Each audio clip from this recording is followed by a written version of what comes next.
ашык түрүн койдук.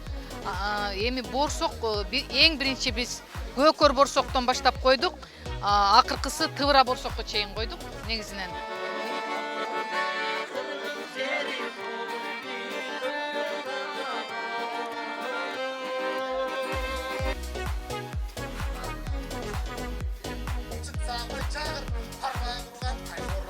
Бүт кыргыз элимди, анан оштуктарды бүгүнкү майрам менен куттуктайм. Ош шаарым гүлдөй берсин, өсө берсин. Биздин Ош шаарына гүлдөгөн, өскөн жарашат.